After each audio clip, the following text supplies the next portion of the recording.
আপনি যদি এসএসসি অথবা দাখিল পরীক্ষার্থী হন তাহলে এই ভিডিওটি আজকে আপনার জন্য তৈরি করলাম। আপনার যদি আল্লাহর উপর পূর্ণ আস্থা ও অবিচল বিশ্বাস থাকে তাহলে এই কয়েকটি আমল করুন। ইনশাআল্লাহ পৃথিবীর এমন কোনো শক্তি নেই যা আপনাকে ফেল করাতে পারে, বরং আল্লাহর অশেষ রহমতে আপনি খুব ভালো রেজাল্ট করবেন ইনশাআল্লাহ।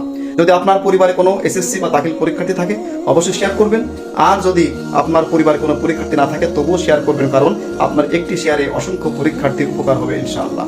আমল হচ্ছে 1 নম্বর সূরা ইউসুফের 18 নম্বর আয়াত, ওয়াল্লাহুল মুস্তাআনু আলা মা তাসিফুন। এই আয়াতটি প্রত্যেক দিন 100 বার করে পাঠ করুন।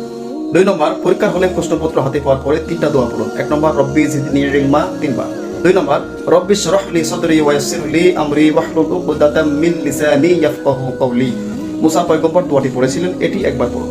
3 নম্বর রব্বি ইয়াসসির ওয়া লা তুআসসির ওয়া তাম্মিম বিল খায়র। এই 3টি দোয়া পড়ার পরে প্রশ্নপত্র প্রথম থেকে শেষ পর্যন্ত খুব ভালোভাবে পড়তে হবে। সবথেকে সহজ যে প্রশ্ন সেটি লেখা শুরু করতে হবে, এভাবে ক্রমান্বয়ে অন্যগুলো লিখতে হবে এবং আল্লাহর প্রতি পরিপূর্ণ বিশ্বাস রাখতে হবে। এর বাইরে আর যে কয়েকটি কাজ আপনাকে নিয়মিত করতে হবে তার মধ্যে 1 নম্বর 5 ওয়াক্ত নামাজ ঠিক রাখা, 2 নম্বর প্রতিদিন নিয়ম করে পড়তে বসা, 3 নম্বর পড়ার আগে বিসমিল্লাহ বলা এবং 4 নম্বর গুনাহ থেকে বেঁচে থাকা। যদি আপনি এই আমলগুলো করতে পারেন, আমি আল্লাহর উপরে ভরসা করে আপনাকে বলছি ইনশাআল্লাহ আপনি শুধু পাসই করবেন না, ভালো রেজাল্ট করবেন।